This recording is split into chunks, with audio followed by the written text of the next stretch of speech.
Zion Williamson participated in his first full practice with the Pelicans since his knee surgery on October 21st. Here's Zion on a potential timetable for his return. Man, you guys love dates. To be honest, if I'm being honest with that, I couldn't tell you. It'll probably be one of those moments where, just like when it came to my college decision, I woke up and I'll just know. I'm not trying to just say something. That's my honest answer. I'll probably have to wake up one day and be like, all right, Griff, Trajan, coach, training staff, I'm ready. You gotta let me go. If it was up to me, I'd have been out there 2 weeks ago or something, but it was just good to get back out there. Let's welcome into the studio Chiney Ogwumike. Chiney, how are you doing? I'm doing great. My Texas gal. That's right. Great to have you on the show. Got a connection with everybody, you're right, except for me. But that's, I never want one. Like it's the holiday season. Here's a little love. Okay, good. Appreciate it. All right, you just heard what Zion had to say right there. Do you think Zion will play this season? I do not think that Zion will play this season. Now, if he proves me wrong, all power to him. We all know as athletes how hard it is to come back. You want to be out there with your team.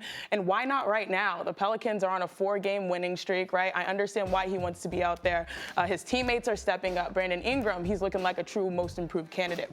18 points per game to about 25 points per game. Lonzo Ball, career night, 7 threes. His team is feeling good right now. Right. But in reality, they're still second worst in the West. They're 11-23.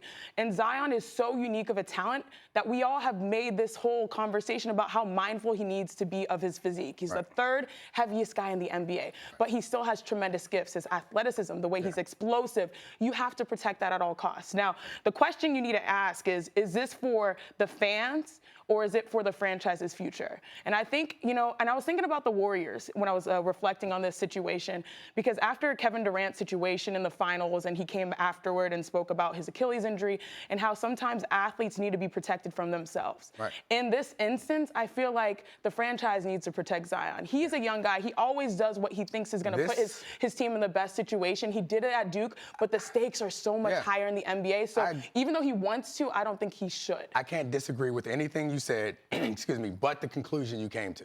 I think the fact that they're not a good team right now is the reason why they should put him out there. That gives him a chance to ease his way into this NBA lifestyle. And I understand the point you made with the comparison to Durant, but this is different. He tore his meniscus. I had to go and look it up again to make sure that was the injury we were talking about. Let's not pretend like this is the same thing as the Embiid foot issue or the Achilles issue with Durant. He tore his meniscus.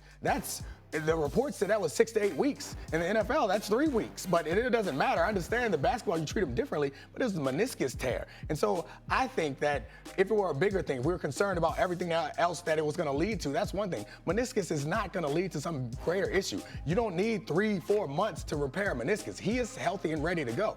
And if we thought that it may lead to another injury, that's fine. But the reason why we have so much fear about Zion getting back on the court and getting hurt is not because of meniscus, it's because of his body type. And he's not going to change that between now and then.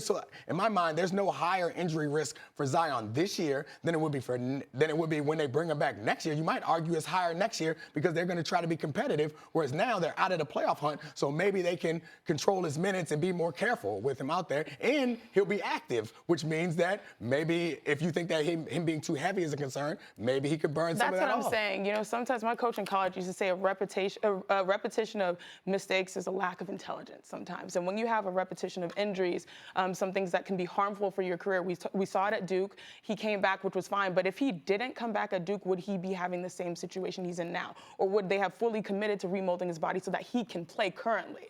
So I think it's like when you have a repetition of certain situations that put you in this position, you sort of avoid them at all costs, even if that means give him and buy him a little bit more time. The Duke situation was like high leverage moments. We are now in a situation where we can ease him back in, but... Okay, I want to get your take on this one, especially while I have you here, Chiney, because the NBA announced that Luka and Giannis led the first round of All-Star voting, and superstar LeBron James is currently third in overall voting. So, Dom, I'll start with you on this one. Are you surprised Luka got more All-Star votes than LeBron? Oh, my mind is blown. I understand Giannis maybe, but my mind is blown with Luka because Luka's having a great season. He deserves it, but LeBron is a big name who's having a great season in a major market. I'm so shocked by this because Luka is becoming a big name.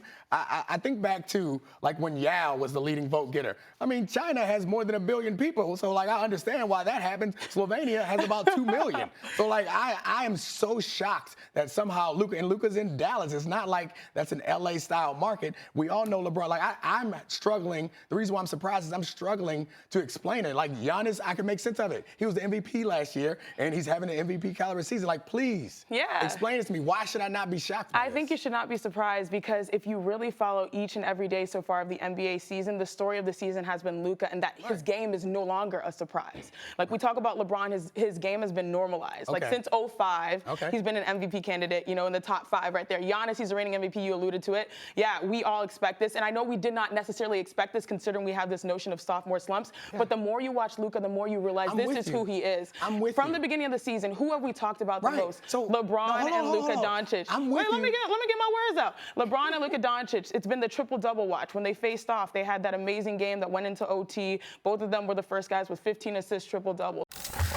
Thanks for watching ESPN on YouTube. For more sports highlights and analysis, be sure to download the ESPN app. And for live streaming sports and premium content, subscribe to ESPN+.